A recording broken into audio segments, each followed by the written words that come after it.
All right, everybody, we have a slightly different video for you today. If you're watching over on YouTube, if you're watching on Patreon, this will be very familiar to you. I decided to do something kind of new and go ahead and put one of the Patreon videos up on YouTube, just to kind of give you guys on YouTube a little taste of what we do over on Patreon. And also just because this particular video has to do with sports, and it's been a while since I've done a sports related video on my channel, so I thought, it'd be fun to put this one up and, have a little bit different subject area, because I know a lot of the subscribers on my channel came for sports content. So, this series, this is episode 8 of a series called People Century that basically is a documentary series, 26 episodes, that goes over the kind of major events and movements that defined the century. So this particular one is on, I guess, how organized / professional sports kind of came to fruition, starting in the 20th century. And I know prior to that, sports as we kind of know them today didn't exist in much of an organized fashion. So I think it'll be really interesting to learn.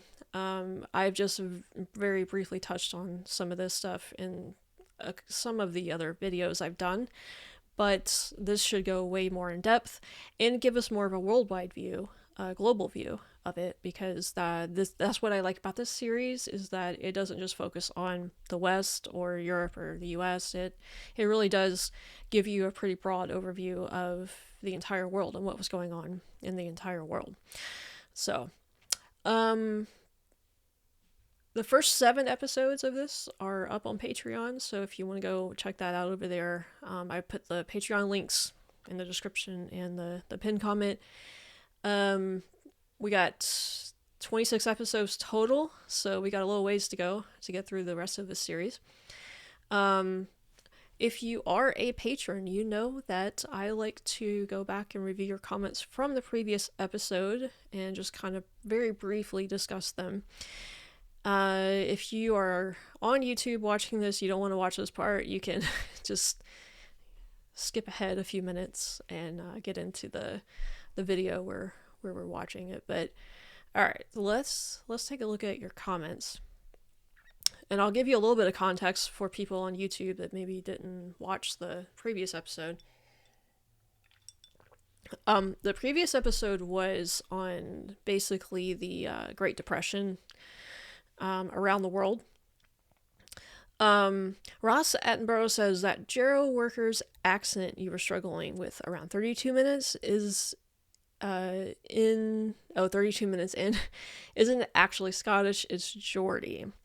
Okay, I had a couple of other people tell me this as well. He really did sound Scottish to me, but I guess if it's the northeast England, it's probably close to the Scottish border, so maybe they have a similar sound.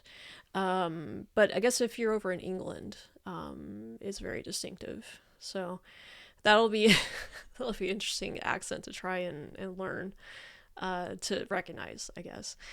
Also, I don't really edit my Patreon videos, so if this is a very different tone from what I usually do on YouTube. So we have more of a chill, kind of laid back vibe on Patreon. Mike Lavoie says that the theoretical origins of television date back to the mid 19th century, to around like 1923 to 25.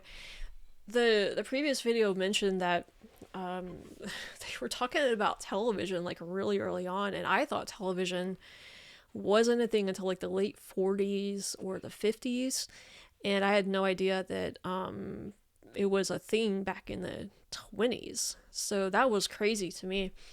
So it looks like a Scottish inventor kind of like kicked off the technology for television, but it was really developed by Philo Farnsworth.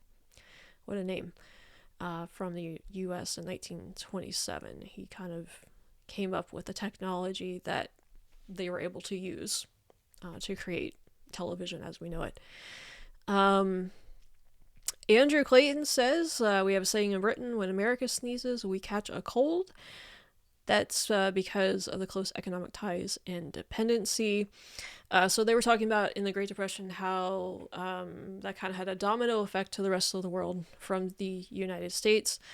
Uh, you know, being here in the U.S., living in the U.S., I think it's easy to kind of overlook how our economy affects the rest of the world, because I don't know, we have a different view than the rest of the world does regarding the U.S. economy. We're in the midst of it over here, and we don't really see the direct effects of it in other countries and stuff. But if you live in those other countries, then you really know more about that relationship, I think. So I don't know. It's just interesting hearing outside views of it, and it's not just an outside view. I know that that's a very basic economic thing to know that of course the bigger economies in the world are going to have a kind of a domino effect around the world, and it's not just the U.S. economy. I guess all the economies, since we're so interconnected now, have an effect on each other. It's just that some, like the larger economies, will have a greater effect. Paul Maxey says, you talk about the executive order in the U.S.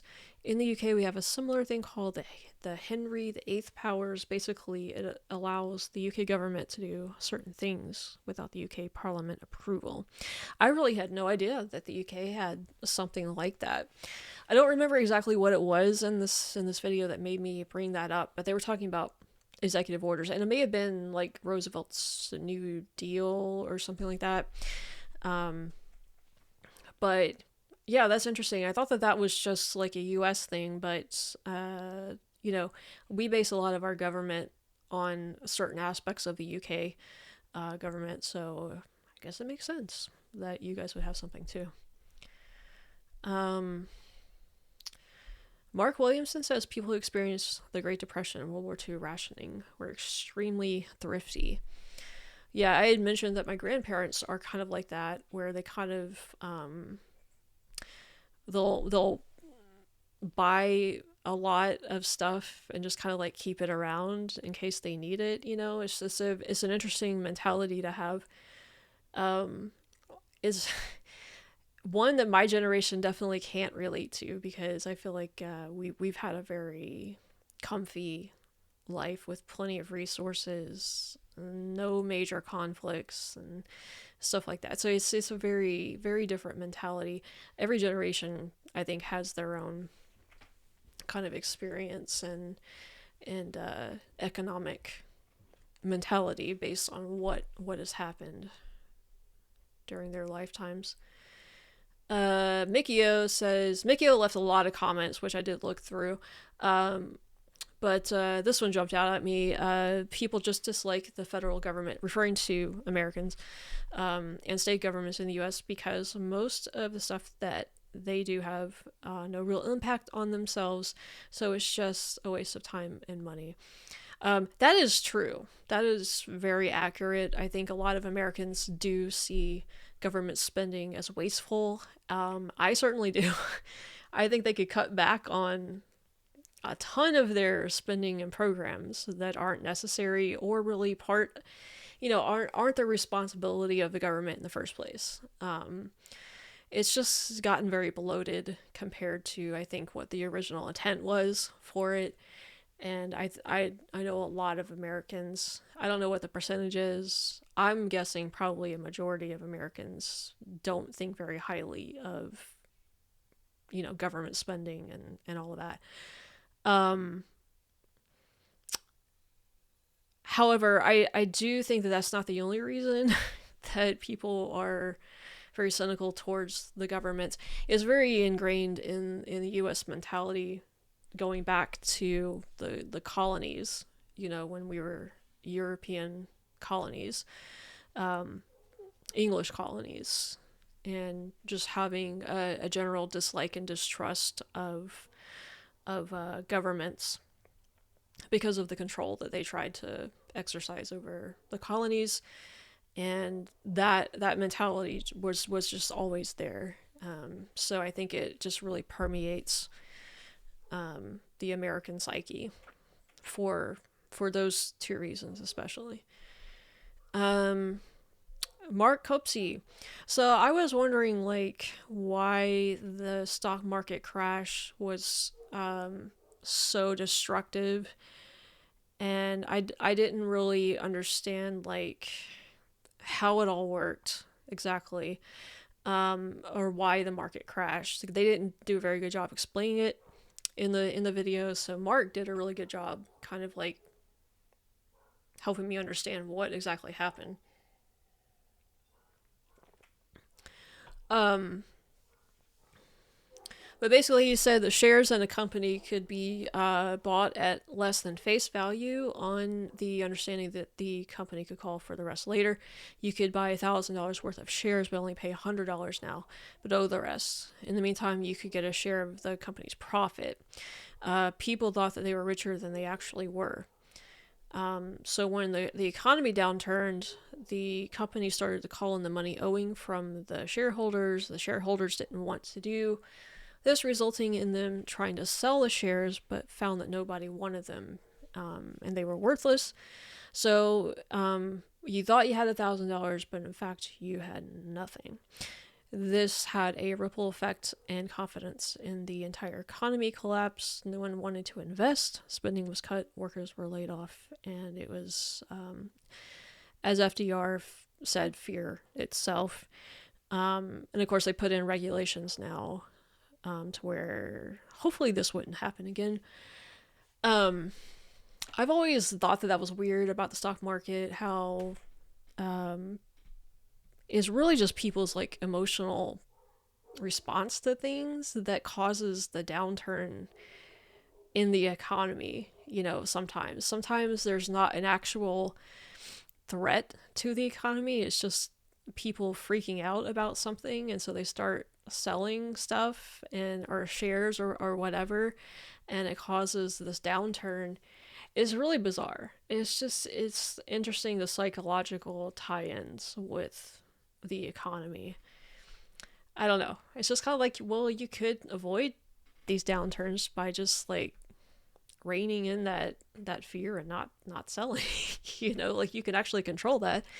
I know it's more complicated than that, but I always find it weird.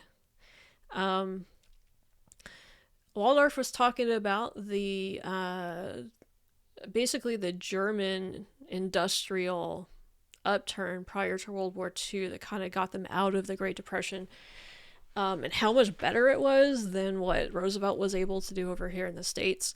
But I guess if you're preparing for war, that would provide a little bit more opportunity probably to for jobs and stuff.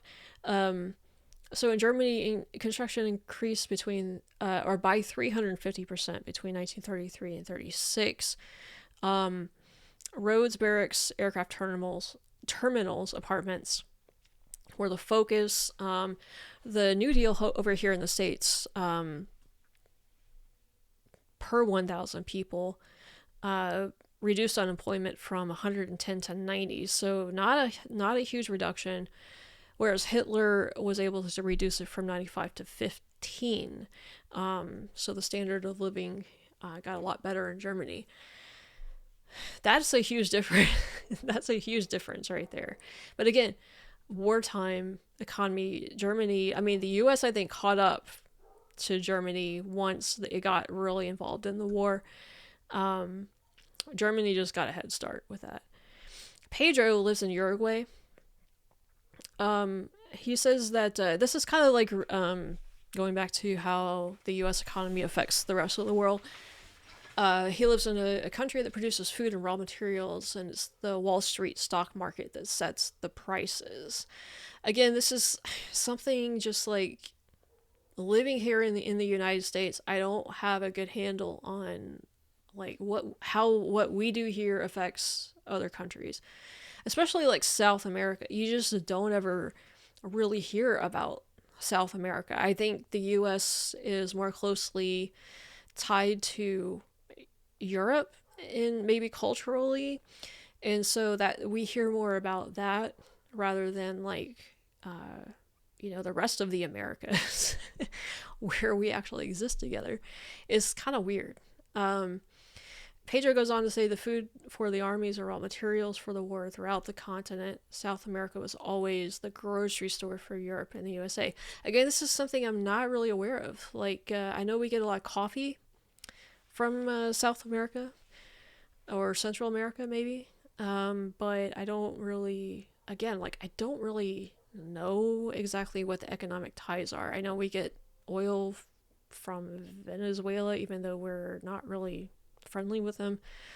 Um, so it would just be interesting to learn more about like just South America. It's something I really haven't done on my channel. Pedro has some videos for me to watch as a Patreon request. Um, the vicious circle of economic crisis in South America is the crisis arrives, the government goes bankrupt, money is borrowed from the USA or Europe, government goes into debt, after 10 years it cannot pay the loans, economic crisis, and repeat. Yeah.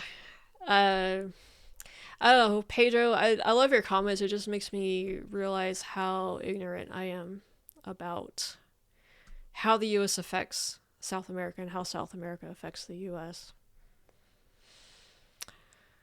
Oliver wants me to watch The Deadliest Day of Napoleonic Wars Borodino. I have that video bookmarked, Oliver, so we will be getting to it. And then Stephen, I found this comment interesting about the UK government during World War II. They mentioned Oswald Mosley in the last video, and kind of like how he was trying to stir up some political movements in the UK. He founded the British Union of Fascists and married his second wife in Germany at Joseph Goebbels' home. He was believed to be Hitler's choice to run the British government if we had lost the war. So I guess like taking over as prime minister, sort of. I don't know if they would have kept the role of prime minister at that point, but kind of stepping into those shoes. Also shown was Edward VIII on a visit to South Wales. He and his wife to be, Mrs. Simpson, were both Nazi sympathizers and were destined to return as king and queen if the war had been lost. This is like nuts to me, just like alternative history, to think about how different things would be if if something had gone a different way in history. It's just really fascinating. And how bizarre would that be to have your king and queen, especially a country like the UK that's so freaking traditional, they've had these traditions for hundreds of years, and just to have that completely upended and had a new king and queen installed, a new, the prime minister being done away with, and Mosley taking over. It's just crazy to think about. All right, well, with that done, that took a little longer than I thought it was going to, so I apologize for the length of that. We'll go ahead and jump into the video for today. Let's learn about how sports got kicked off in the 20th century.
Uruguay, South America in the summer of 1930.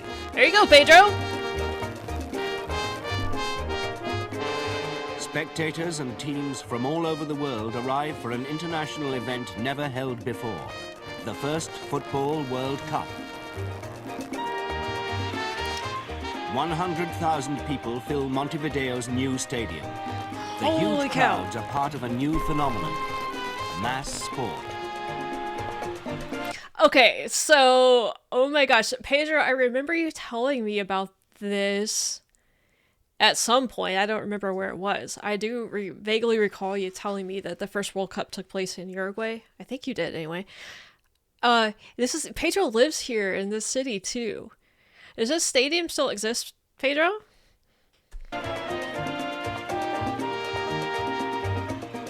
In the 20th century, sport becomes more than just a game. It becomes a business and a focus for national prestige, as the excitement and passion it brings to people's lives is increasingly exploited.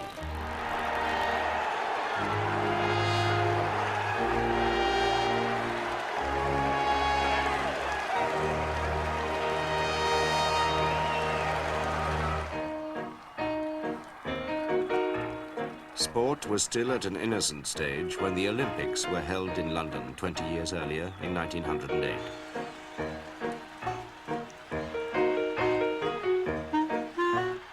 The leader in the marathon staggered in and collapsed just before the finish.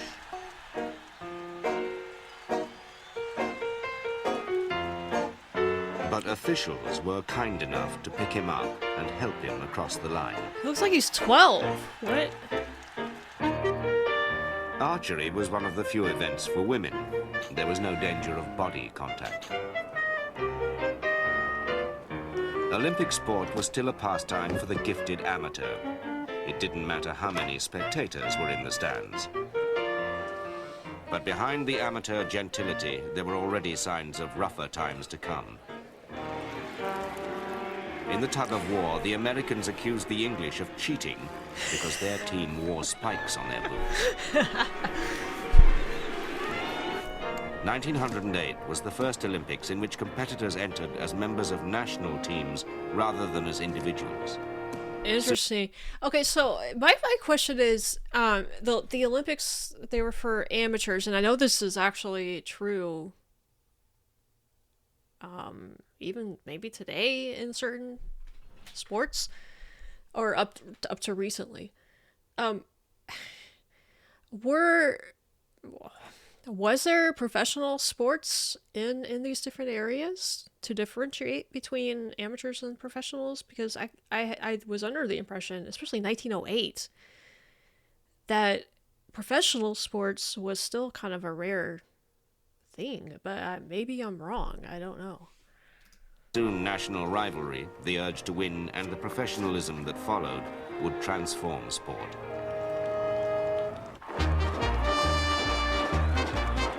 When the troops came home in 1918, the world was changing fast. In America, they returned to a civilian life where wages were higher, and with working hours reduced, people had more leisure.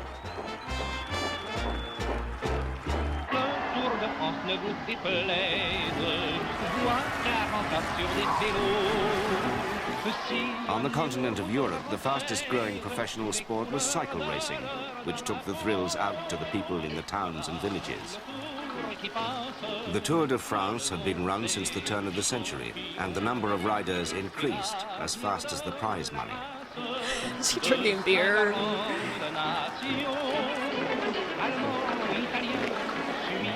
In France, le vélo was king, but people were watching more sport of all kinds.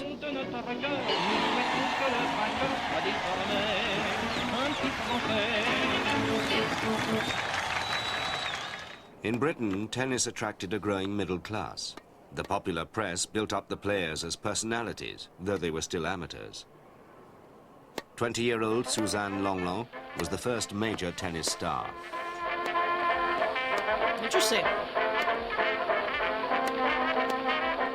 So many wanted to see her that all her games had to be played on the center court. Lenglen added a new ingredient to spectator sport in the 1920s, sex appeal. She cast off her corsets and changed the game's image forever. She eventually turned professional and made a fortune from her popularity. It's interesting to me that it was a female athlete that led the way in tennis. Wasn't expecting that. Full commercialism came most rapidly in boxing. Look at this guy. In 1921, a fight in America showed just how much money could be made from the public's growing appetite. A barroom brawler from the American West, Jack Dempsey, the Manassas Mauler, was set to fight a French war hero named Georges Carpentier. Tex Rickard, the promoter, found backers to put up the unheard-of stake of $500,000 for the World Heavyweight Championship. Holy cow. It's a lot for back then. No existing stadium was big enough for the number of customers Rickard needed to make the fight pay. So he built his own in a New Jersey field to be used just once.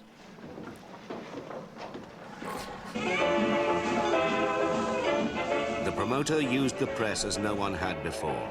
He drove journalists into a frenzy of publicity for the fight of the century. Special trains brought in the crowds. Among them was a local butcher and his 12-year-old shop assistant, Joe Liguori. He had promised me a couple of weeks before that he was going to take me to the fight. And I was all excited about it, you know what I mean? I had never been, at that age, I've never been to a fight. All the promotion paid off. Admission prices ran up to $50, the highest ever charged. Wow. Getting a lot They for back then. expected a big crowd. And they got the crowd, too. Boy, believe me, the whole stadium was just packed.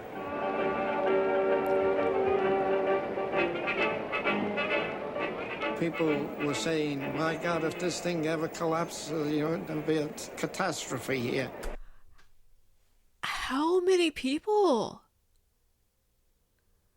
I mean, the image is a little blurry, but it looks like there's got to be at least 1 million people there. Holy cow. Is it just on one side, or is it like 360 around? 90,000 people Oh. in a wooden stadium. Okay, I was a little off. 90,000. That looks like way more than that. You know, every time they got up to cheer, everything sort of shook a little bit, you know?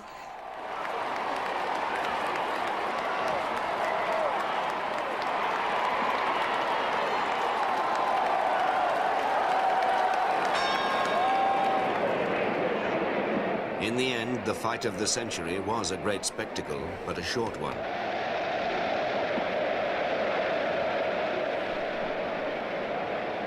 The Dempsey one, or I don't know who it just springs back up. The fight only lasted as far as the 4th round, when Carpentier was counted out. Good sportsmanship by Dempsey there.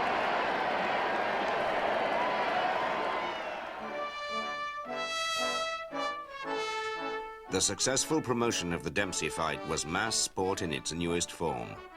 It made hundreds of thousands of dollars and provided irresistible theater for the public.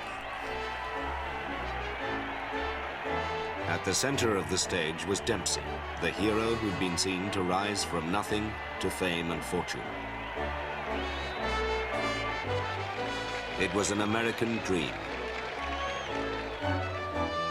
It's like the real-life Rocky story, sort of.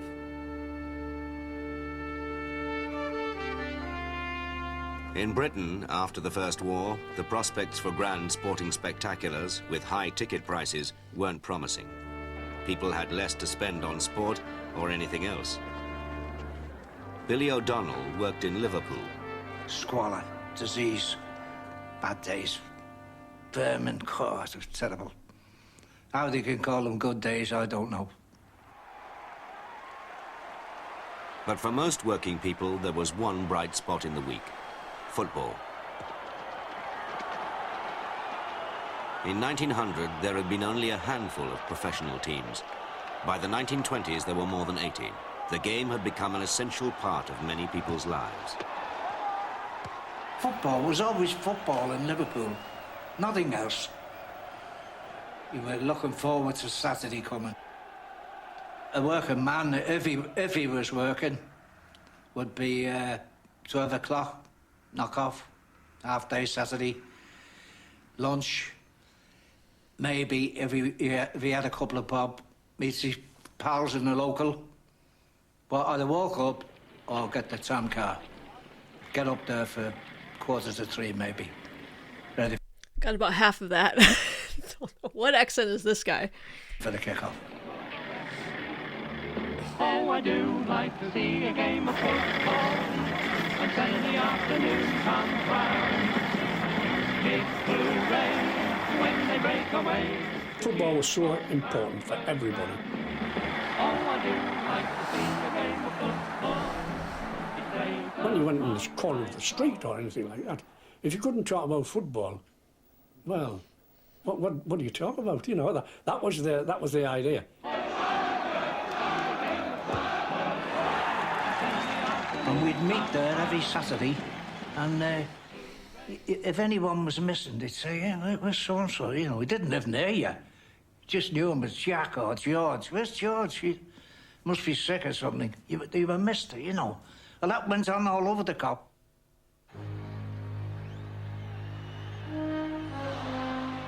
In all weathers, they turned out to stand packed together on the terraces. The clubs took the supporters who paid at the gate for granted and spent little to make them comfortable. You couldn't get back for the toilet, see. Some of them would go in after a few pounds, and they thought where they were. But we used to roll the newspaper up, you know, make a funnel so it wouldn't splash on anyone. But if you were at the bottom, pair of Wellingtons or nothing, you know, or you were walking ankle deep.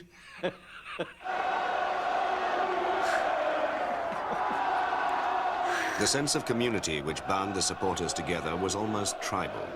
It united small towns with their own clubs and brought passionate divisions to big cities with rival teams. Sidney Garner supported West Ham United, one of 11 league clubs in London. This is my hat. This is my scarf. The two West Ham colours. Wherever they play and wherever we went, this was our gear. And one of our songs we used to sing, well, it was a theme song of West Ham's. So I'm forever blowing bubbles. Went something like this. I am forever blowing bubbles, pretty bubbles in the air. They fly so high, nearly reach the sky. They're like my dreams, they fade and die. Fortune's always hiding. I've looked everywhere. I'm forever blowing bubbles, pretty bubbles in the air. Honey, and it's still there.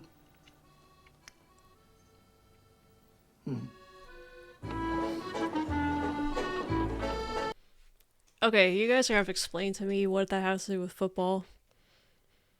It is also a little depressing. That's their theme song? There's got to be a reason for it. I don't know the history of West Ham United, so I don't know what that has to do with the football club, but I don't know. You guys explain to me.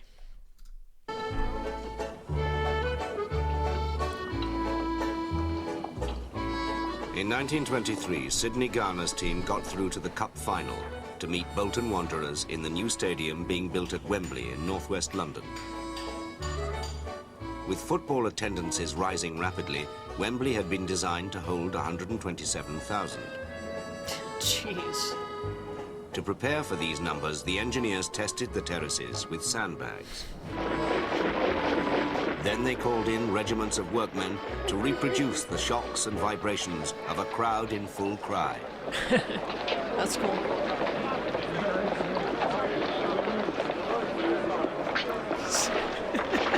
Yeah.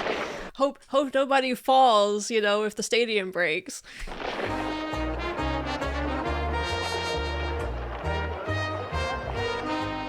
But the stadium still wasn't big enough. On the day of the cup final, 200,000 arrived at Wembley. That's crazy. Among the West Ham supporters hoping to get in was the 18-year-old Sidney Garner.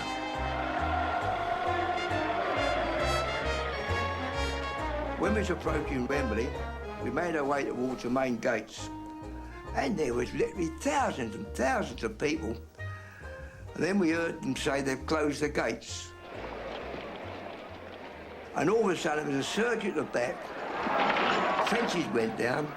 We were literally jumping over obstacles. And a lot of people fell, got trampled on. A pal of mine nearly got choked. He had a tie on, and his tie got caught. So he was one of the turnstiles or somewhere, and as the crowd was pushing, he was choking, but his tie split, luckily. You know what I thought, isn't it?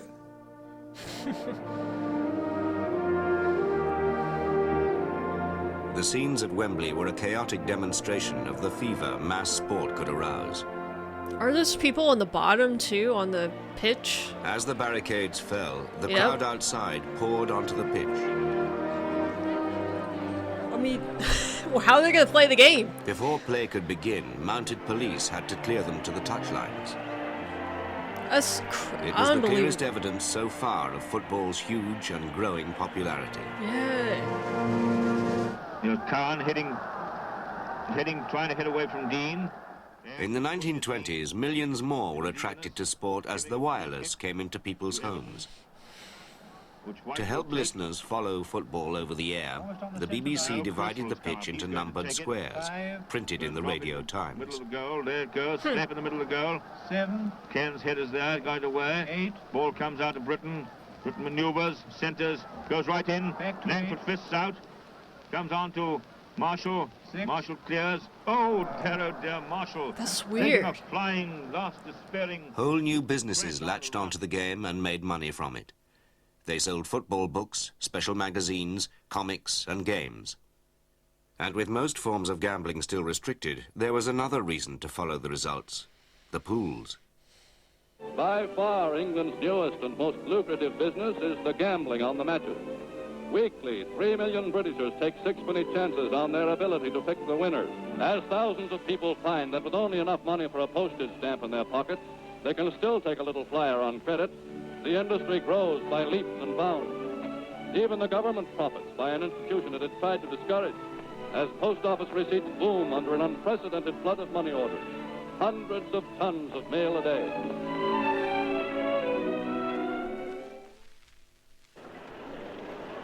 In the United States, the game of baseball was promoted with growing efficiency. Special indicator boards relayed the excitement of the World Series. What is this? Looks like what's the arcade game? Like pinball or something? What in the world?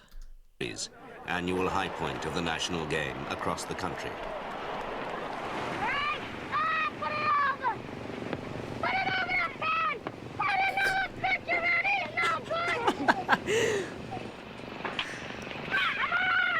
It's a trash talker right there. Americans learned baseball from childhood. Bill Werber grew up with the game. Sandlot baseball. And that's where we played all summer long. It was not organized ball. It was not sponsored by anybody. We earned the money, bought our balls, bought our bats. Our parents bought our gloves. So baseball was the game, and all of the kids had their own individual heroes, and we felt ourselves very fortunate if, upon occasion, we were taken to see a game. I love the way these people walked.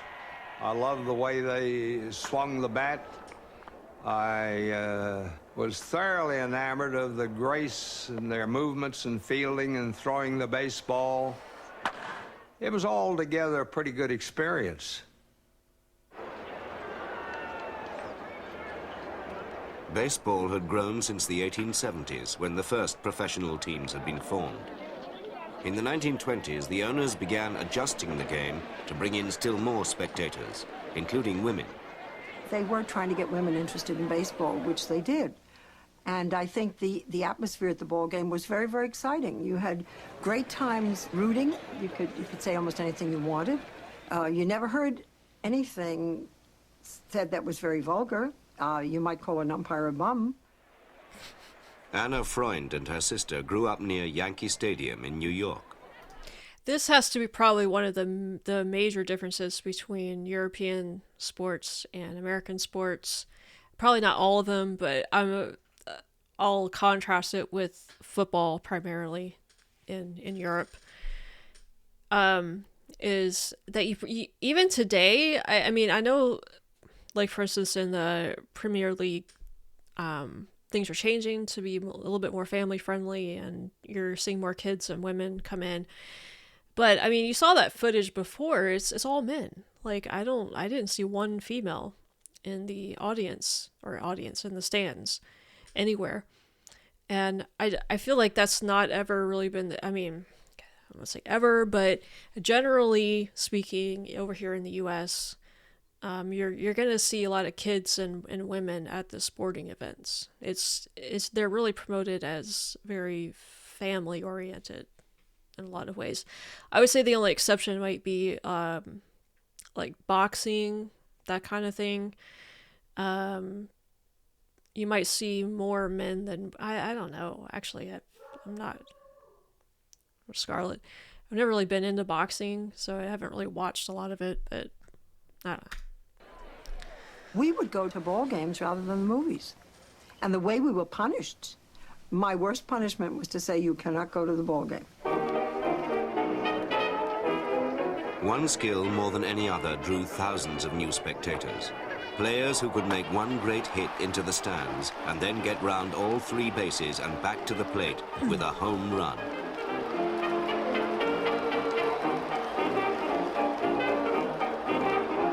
And owners made sure it now happened more often by introducing a harder ball.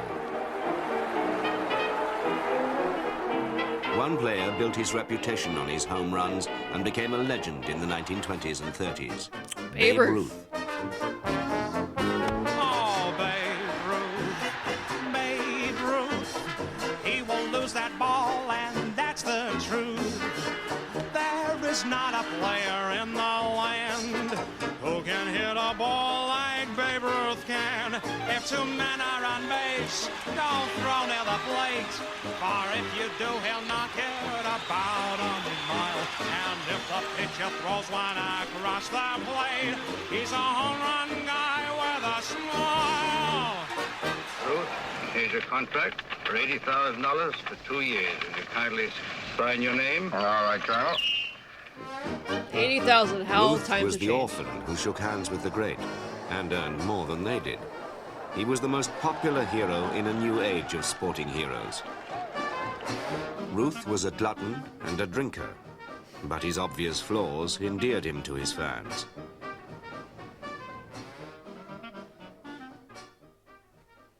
When the Yankees signed Bill Werber as a young professional, he soon gained direct experience of the myth. I was in the shower one time, and the warm water was coming down on my face, and I was lathering my shoulders and arms and stomach and one thing with the warm water and the soap, and I felt a hot stream in the middle of my back, and I wondered how the water in my back could be hotter than the water in my eye. And I turned around, and there was Ruth using the middle of my back as a urinal. And I turned around, and he was enjoying himself, so there wasn't anything for me to do but to enjoy myself too. And I felt, well, I said, looks like I'm being accepted. Okay. Jeez. In England's bat and ball game, the professionals earned far less and had a different style. The great Jack Hobbs was modest and shy about his fame.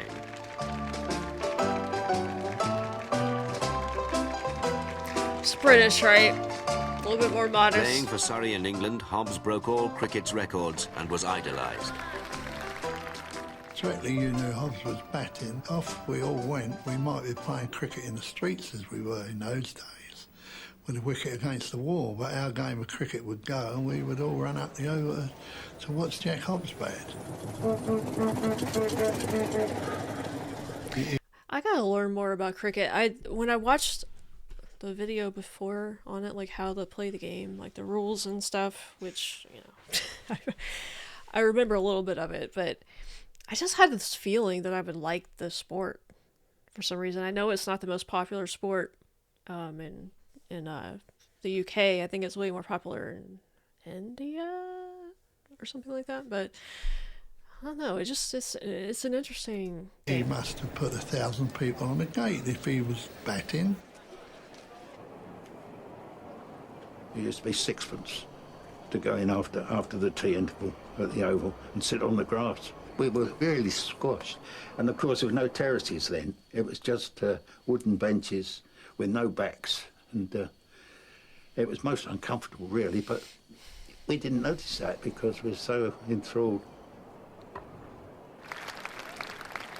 On one occasion when Surrey were going off, we rushed up to pat him on the back, and that was really something. When we went home and told our mum and dad that we'd patted the great Jack Hobbs on the back.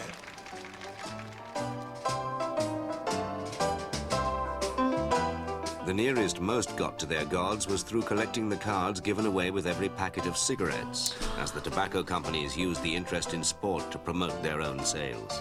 That's cool. I didn't know that there were trading cards for cricket players. That's a huge thing over here for like sports players, or it used to be. I don't know if it is now, but I used to have a lot of like... Sorry guys if you can hear Scarlett. I don't know what she's howling at or barking at. I used to have a lot of baseball and basketball cards when I was a kid. I think I still have some somewhere. By now, cricket was played throughout the British Empire, in the Caribbean and in India, and it took firm root in Australia.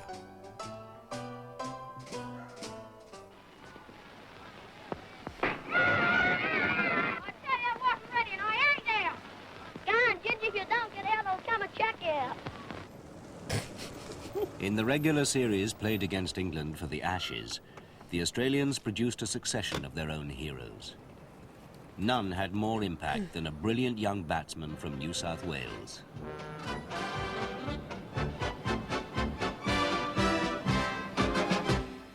Who is it that all Australia raves about? Who has won our very highest praise? Now is it Amy Johnson or little Mickey Mouse? No, it's just a country lad who's bringing down the house, and he's our Don Bradman. Now I ask you, is he any good? Our Don Bradman, every Aussie dipped his lid to you. The Ashes assumed a new significance in 1932 when the English team introduced controversial tactics to try and deal with Bradman. They left for Australia with a plan.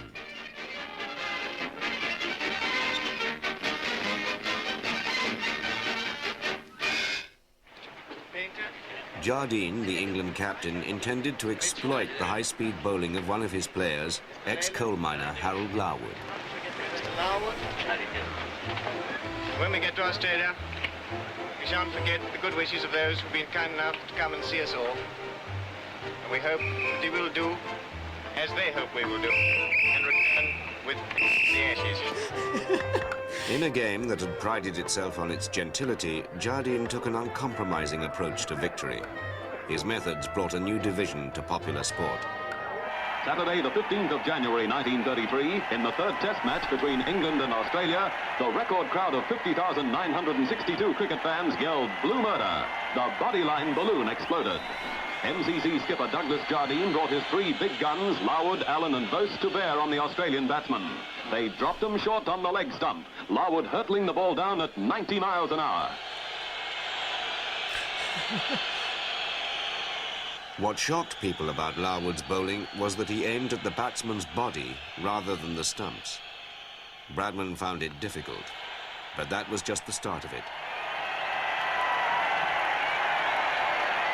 It was hit or get hit, and Australia's captain, Billy Woodfull, got hit. Oh. Do they always run up like that? From what I've seen, I see that they might take like a couple of steps to get some momentum going, but I didn't realize they started that far back. Or is that just this guy? In the stands was 18-year-old Cess Starr. Jardine was the man they were blaming more than anybody else. The crowd started pelting him with orange peel and anything of a nature, anything that they could throw of that type. And it was so bad, got so bad, that he was only there for an over or two and he had to shift himself and go back to his original position. Another bumper from Larwood, and the ball crashed into Oldfield's temple. What happens in cricket when you hit a batsman like that? So I know in baseball you get to go to first base if they hit you. Also, I have had a broken nose from being hit in the face. I used to play softball. I used to be a pitcher in softball, and I got a line drive hit right back here at my face, broke my nose, gave me a really bad black eye, concussion. Yeah, it was not fun. And I was 10. I was only 10 years old at the time. So I can feel his pain. Like, I know how this feels.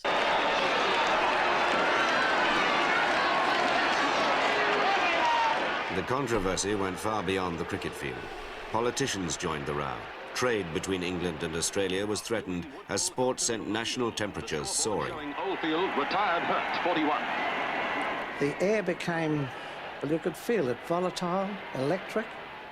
It would only need one man, one person, I feel, to have jumped the fence, and there could have been a very serious situation. The deadly enmity which had developed is best described by the cable sent to the MCC in London by the Australian Board of Control. It read, "Bodyline bowling assumed such proportions as to menace best interests of the game. In our opinion, it is unsportsmanlike, and unless stopped at once is likely to upset friendly relations existing between Australia and England." Holy cow. Because of sports. It could have been the end of Test cricket, really. I mean, they still think it was cheating. Well, it may have been cheating in a way, but then there's always some ploy that is used, I suppose, to win. I guess the rules, right? At least not at that time, I don't know. As football spread round the world, it raised its own fervour and controversy. It was now played and watched in more countries than any other game. Around Europe, sports papers built huge circulations covering the game.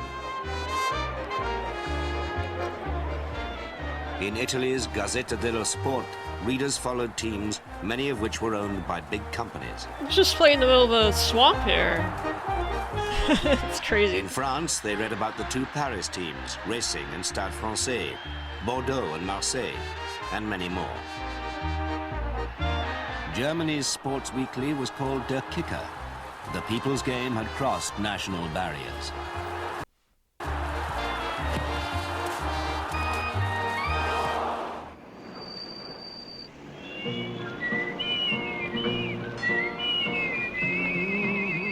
In the cities of South America, football was taken up with more zeal than anywhere else, feeding nationalist fervour.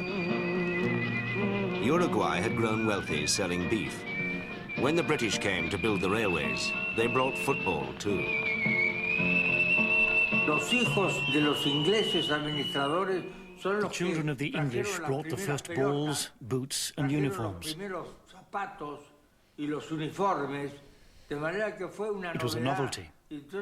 People called it the game of the crazy English because they wore shorts. It was very odd, shorts. The local kids watched them and started imitating the players. They began to think they could do better.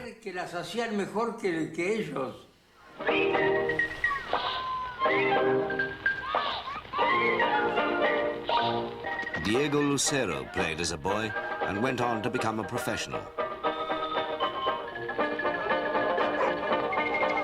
In his lifetime, football was taken up all over South America. Great rivalries built up. especially between Uruguay, a small country of only 2 million people, and its bigger neighbor across the River Plate, Argentina.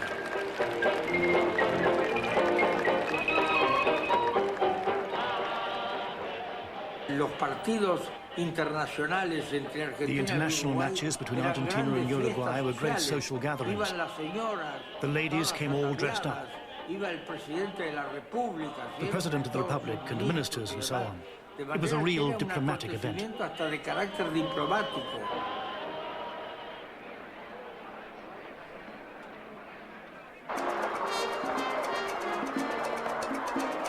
Europeans knew little of Uruguay's prowess until they surprised everyone by winning the gold medal at the Olympics twice in the 1920s. Wow. Increasingly, their national morale was tied to their success in football.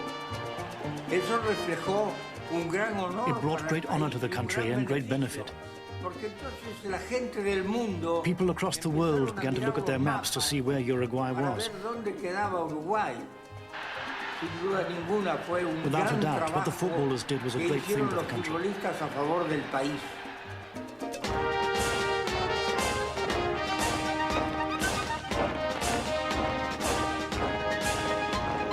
The huge following for football in South America was confirmed when Uruguay's bid to hold the first ever World Cup in 1930 was accepted.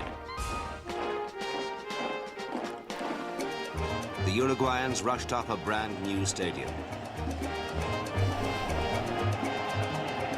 England, founders of the modern game, haughtily boycotted the Cup, but 13 national teams arrived.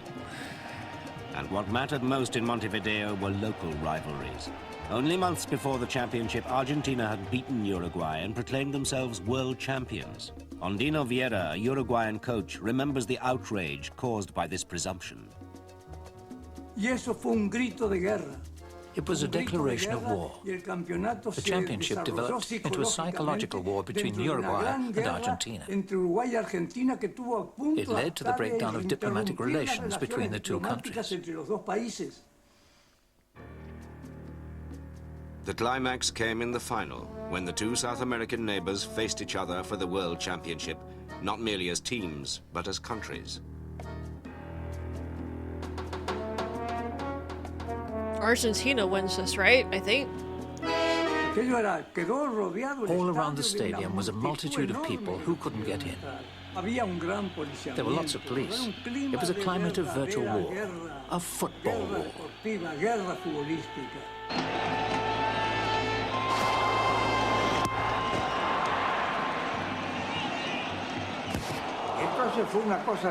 It was a terrible thing, a struggle, hard. The match was a battle.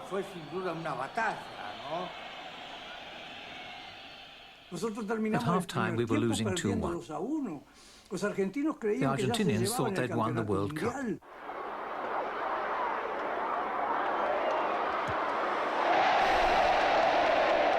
In the second half, Uruguay came back and scored 3 goals. I'm stupid. They said at the beginning, and I even commented on Uruguay winning the first World Cup, didn't they?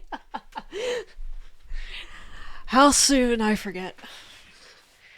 No, I thought Argentina because, you know, they're the country that has won the most World Cups. My microphone just came out. I got that confused with winning the first one. Sorry. First World Cup was theirs. The enthusiasm seized everyone. Men, women and children poured out of the stadium onto the streets. The whole night long they celebrated the championship.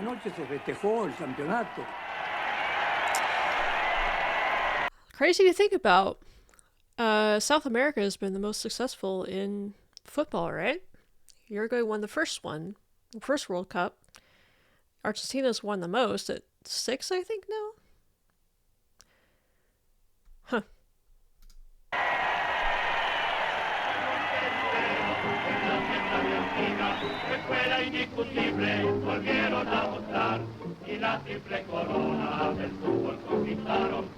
Uruguayan pride and national feeling was boosted for generations to come.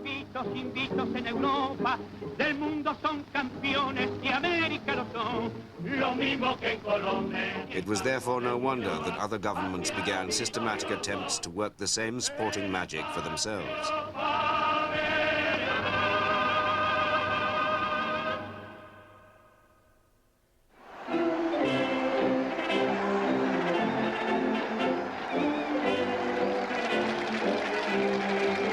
What's going on here? Soviet Russia had stayed out of Olympic competition and international sport. But Stalin used sport for its full propaganda effect within the USSR itself. It's like their military Athletes were meant parades. to inspire the new society and help unite the far-flung republics.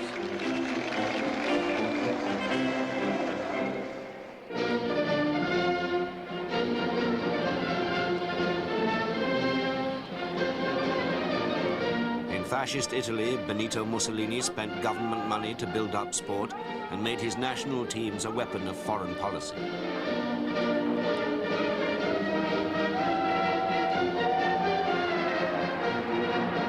His footballers gave him the results he wanted when they won the next 2 World Cups held after Montevideo. Okay, Italy.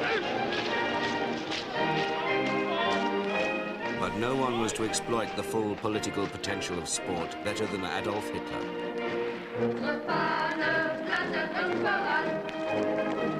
In Mein Kampf, he wrote, "Give the German nation 6 million bodies of flawless athletic training, and in less than 2 years, we will have created an army." I've seen Leni Riefenstahl's, I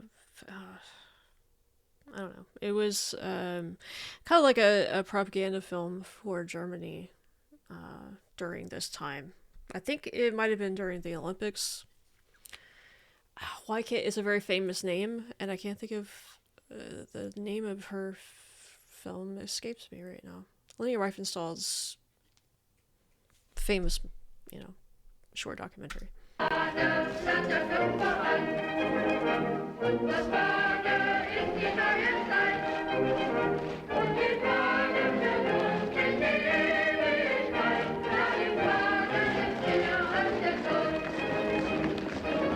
The German sportsman who received most world attention was their heavyweight boxer, Max Schmeling. At first, Schmeling showed no interest in politics. And the Nazis complained that he was demeaning the white race when he agreed to fight the 22-year-old Joe Louis, the Brown Bomber, the leading American heavyweight. Say, man, did you finally arrive? Hey, let's go, Joe! He's nothing doing but the soul and soul. Joe Louis had done much to overcome the racial discrimination in American boxing. By 1936, he'd defeated every serious heavyweight contender except Schmeling. He just had so much ability. It's sensational. The hopes of a group of people rolled on his shoulders. And may I respectfully think that the thought uppermost in your mind and the sincere feeling in your heart be that regardless of race, creed, or color, let us all say and mean it, may the better men emerge victorious.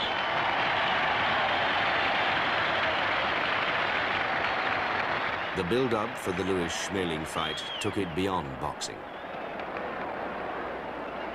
Is this happening in the U.S.? Still out there in the center of the ring, Snelling backing away cautiously, waiting for some opening that he wants.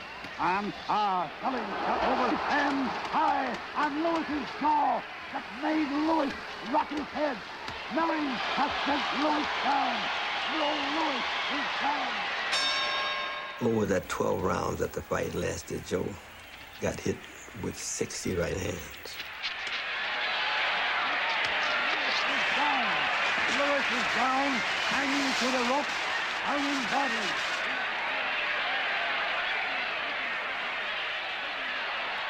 I have no idea what happens here. The fight is over. The fight is over. And Snelling is the winner. That was one of the saddest days in this country I've ever seen. It was like a great president had died. The people just couldn't believe it. Just couldn't believe it.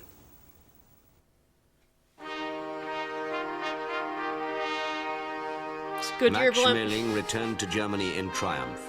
No, it's in Germany. Max Schmeling, and this Hindenburg? address of welcome hails him in the name of the German people. Deutschen Volkes in Amerika gekämpft haben. The Nazis now embraced him as one of their own.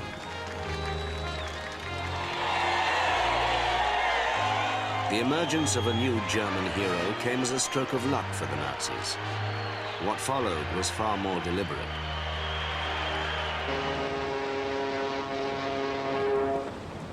In the summer of 1936, international athletes converged on Germany for the 11th Olympics in Berlin. It was a far cry from the naivety of London 30 years before. You know what, Black American... The athletes were about to take part in one of the most carefully orchestrated propaganda events of the century. track star won. Robert Mitchell was a member of here. England's water polo team. We were taken straight off to the Olympic Village, and obviously it was a beautiful village in this pine forest, and I think we were all pretty impressed by what we saw. We tried to pretend to the Germans that we weren't, but I think we really were. 18-year-old American runner Helen Stevens was a farmer's daughter. It was a sort of a shock to go from America in a Depression time and to go over there to Germany and find that they were seemingly living pretty good, and it was a police state. It goes back to the comments where Waldorf was explaining to me how Hitler managed to get Germany back to a fairly good standard of living as opposed to the United States during this time because of the pre-war industrial buildup that was happening. It's interesting that that's referenced here. Troops were everywhere. German highboard champs display their talent, which looks okey-doke, but hold everything. The army is muscled in with full pack and steel helmets. How cute. Is this a raid, or is he a Marine? What in the world? That's at the Olympics?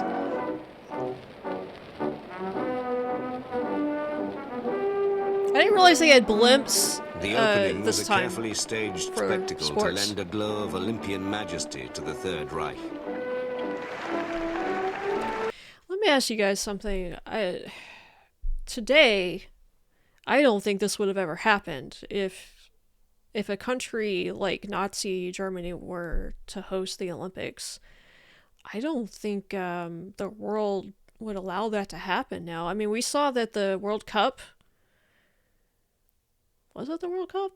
That was supposed to... Or some... No, it wasn't the World Cup. It was the... Shoot.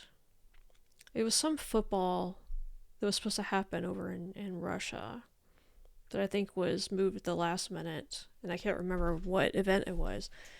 This past year, because of what was happening with Russia and Ukraine and stuff. So I feel like this wouldn't happen now. But at the same time, in 1940, internet didn't exist. Communication was a much less than it is now. So were people just not understanding what was happening in Germany at this time? I mean, this is 3 years before World War II began. So, Hitler hadn't shown any real aggression, I guess, on the world stage yet. But, I mean, surely his political policies and stuff were publicly known? I don't know.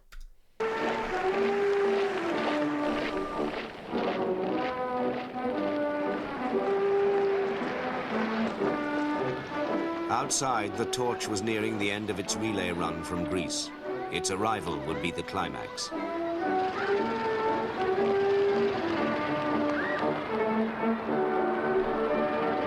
"20-year-old Fritz Schilgen was chosen to carry the flame on the final leg into the stadium. Schilgen would be the living symbol of the Olympian spirit.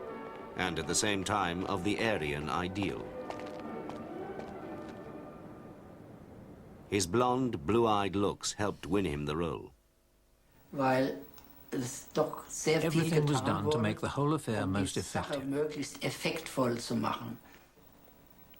Naturally, in the climate of 1936, I wasn't selected just for my running style. Nicht der Laufstil allein entscheidend.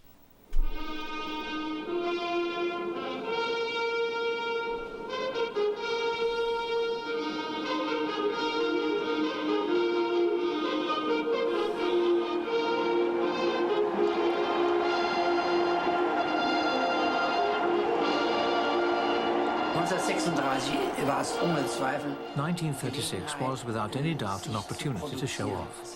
That also meant showing what was behind it. Was dahinter steht. Eine einheitliche, vermeintliche. A united, supposedly united way of thinking. I believe only a few of the sportsmen were aware of this. Den Sportlern in wenigsten Fällen bewusst waren.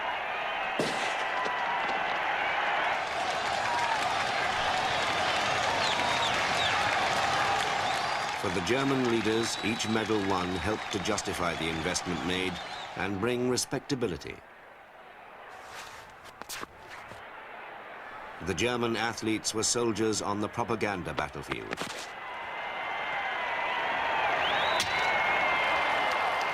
Nationalism was in the air and in the water.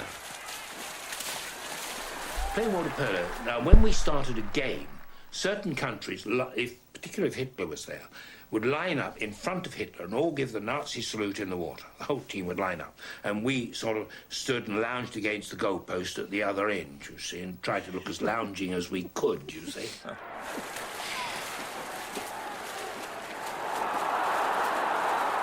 The British water polo team wasn't a serious threat to the Nazi scenario, but the black athletes from the United States were, and they dominated events, both on the field and track.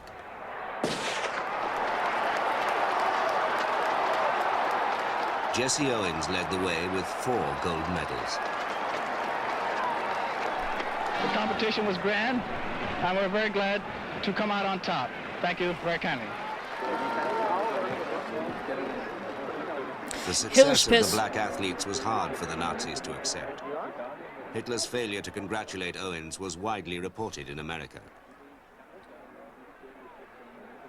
Of course.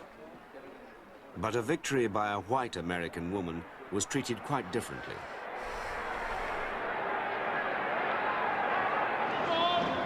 In the ladies' 100-meter final, a glimpse of America's Helen Stevens, who developed her speed chasing rabbits on a Missouri farm. And here you see her winging her way to a new universal mark of 11 5/10 seconds, while the greatest crowd in Olympic history salutes another member of the Star-Spangled Brigade of gold medal champions.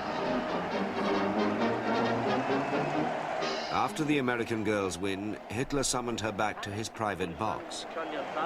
I said, I believe Hitler's going to shoot me because I see some of those black shirts coming in here and they're testing their Lugers, pulling them in now, their holsters.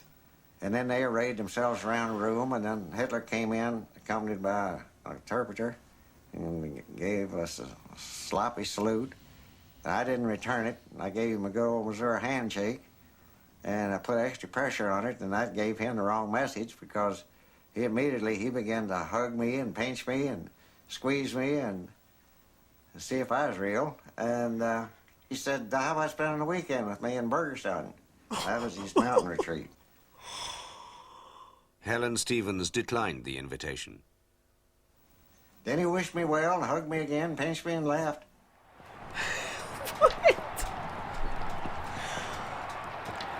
Hitler had impressed the world, successfully blending National Socialist ideals with Olympic images.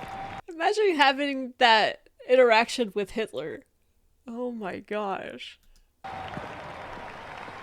Germany basked, for the moment at least, in the reflected glory.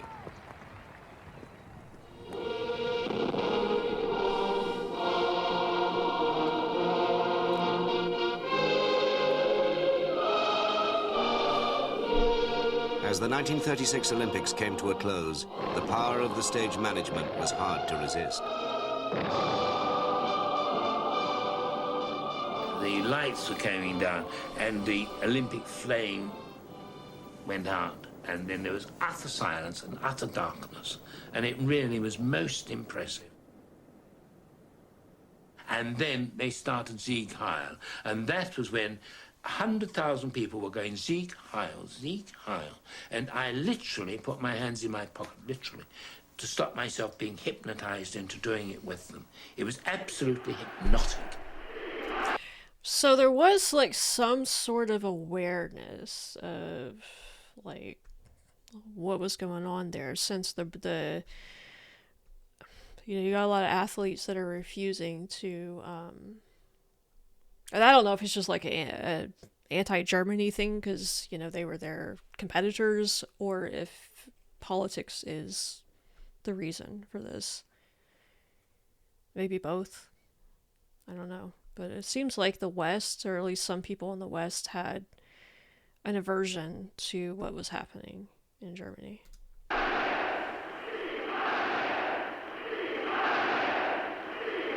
It's just foreshadowing for what's coming, right?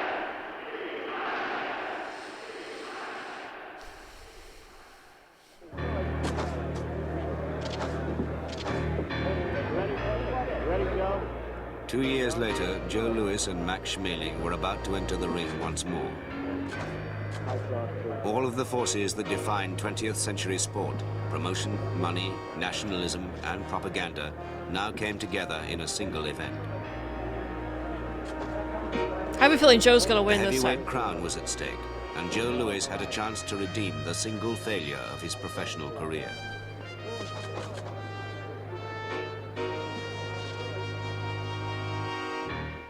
Beyond the ring, the stakes were even higher. Hitler had started on the road to war in Europe. To many, Schmeling seemed a potent symbol of Nazi aggression. To followers in the United States, it now mattered more that Louis was American than that he was black. It was a new and great feeling. He was the representative of all America. All America.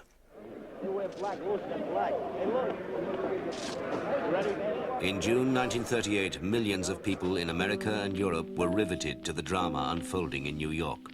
Ladies and gentlemen, here is the biggest show on earth. Joe Louis, the world's heavyweight champion, versus Max Schmeling, Germany's contender. Broadcast by Buick, direct from the ringside of the Yankee Stadium, New York City. The commentators, Clem McCarthy and Ed Torgerson. Can you imagine the pressure on Joe Louis? Well, and I don't know how you say his name, the German fighter too. I mean, Hitler was watching him, and Joe had all of American, and I don't know, like maybe like just anybody that wasn't on Germany's side. I don't know. He had the pressure, all of that pressure on him. We give you now Clem McCarthy. And she's about to start with this Yankee Stadium packed to the doors. There isn't an empty seat, and they're ready with the bell just about to ring. And there we are. Joe Louis is in the center of the ring. Max going around him. Joe Louis left kick with two straight lefts to the chin. Both of them right, but as the men clinch, and Louis missed with a left swing, but in close, got him a hard right overcut, and a right to the jaw. And again, a right to the body, a left hook, a right to the head, a left to the head, a right. Bailey is going down. But he held to his feet, held to the rope. Donovan is watching carefully. Louis measured him right to the body, a left hook to the jaw, and Schmeling is down. The count is 5, 6, 7, 8. The fight is over on a technical knockout. Max Schmeling is beaten in one round. The first time that a world heavyweight championship. Louis had won a victory strong in symbolism. But there was more evidence of sport's new role when the two fighters came to play their part in the next chapter. When the Second World War began, the American government made the most of Louis's huge following to help the war effort. That husky young Negro is the heavyweight boxing champion of the world, Joe Louis, the boy who beat Max Schmeling. The Army can use that fighting spirit, and Joe Louis is now a corporal of cavalry somewhere in the West.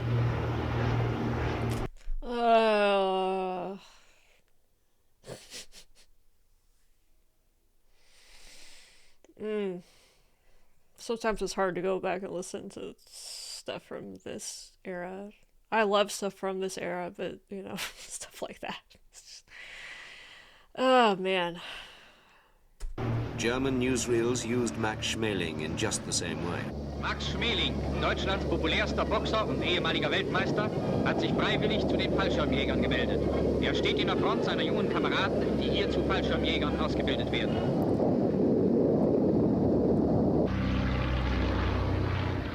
For the duration, the war provided all the real-life conflict and drama people could handle.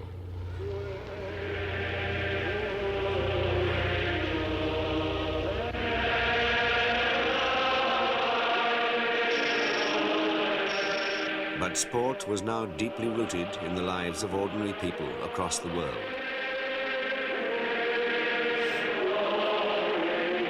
After the war, it would be further exploited and commercialized. But it would still provide a sense of identity and emotional release. Sport had turned into one of the great passions of the century.